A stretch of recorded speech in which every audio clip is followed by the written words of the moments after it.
Crimson Desert is amazing and completely broken.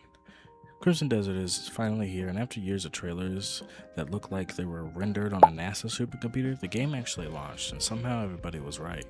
The people saying the game would be incredible, right. The people saying the game would be a mess, also right. Crimson Desert is one of the most ambitious games I've played in years.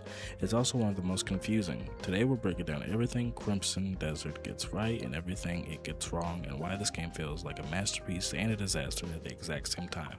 Let's get into it.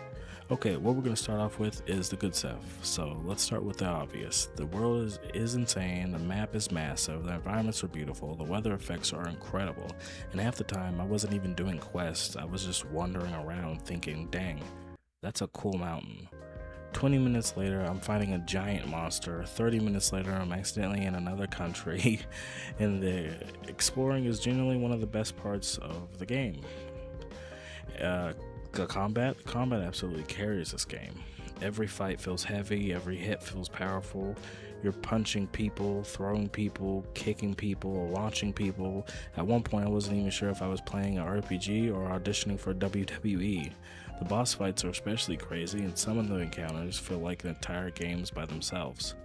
And when the Crimson Desert is firing on all cylinders, it's incredible. But the problem, the story. Now, we need to talk about the story because, wow, what happened here?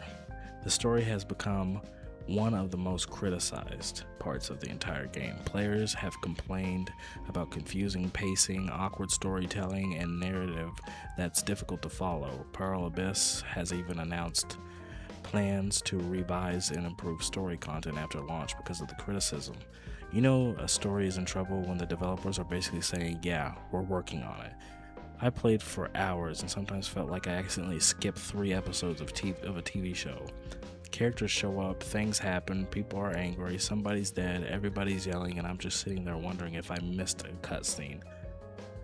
Okay, and here's another thing. The launch issues. Let's talk about launch day, because launch day was interesting. Players reported bugs, quest progression issues, crashes, performance problems, missing markers, broken missions. Some players even reported losing progress because of bugs. Nothing builds character quite like losing 3 hours of progression because a quest NPC decided they no longer believed in existing. And another thing, the controls. Another complaint.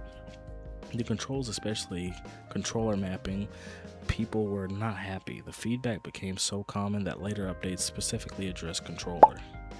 Customization and remapping. Nothing says fantasy immersion like spending 20 minutes fighting the control scheme before fighting the actual enemies. The game has too much stuff.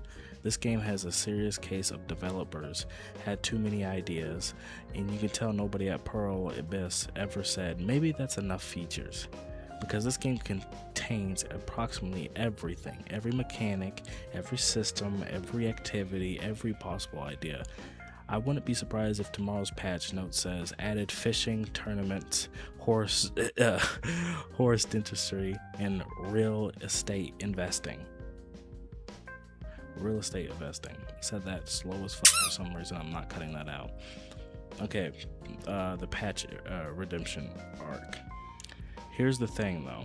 Pearl Abyss deserves credit. They've been patching this game consistently, adding quality of life improvements, fixing bugs, improving systems, adding request features, and generally listening to feedback. That's probably one of the biggest reasons public opinion has improved since launch, because unlike some studios that disappear after release, these developers seem to determine to keep improving the game, so it is good. That's the weird part, yes and no, and yes again. Crimson Desert is one of the easiest games to criticize. It's also one of the hardest games to stop playing. It's messy, it's ambitious, it's occasionally frustrating, it's occasionally brilliant. Some reviews thought it failed to live up to the impossible hype, while many players still ended up loving the game, and Steam reviews eventually became very positive. But my final verdict is Crimson Desert feels like a game made by developers who had 500 ideas and refused to throw away 499 of them. And sometimes that's a problem. Sometimes it's what makes the game special. It's not perfect, it's not polished enough, The story needs work, the launch had issues, but underneath all of that, it's one of the most ambitious open world RPGs in years. And honestly, I'd rather play a flawed game that's trying something crazy than a safe game I'll forget next week. Crimson Desert is a beautiful mess, and somehow that's exactly why people can't stop talking about it. But I don't know, maybe I'm wrong.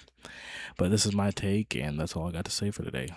If you like this video, make sure to like, subscribe, and share this with the others. I'll see you in the next one.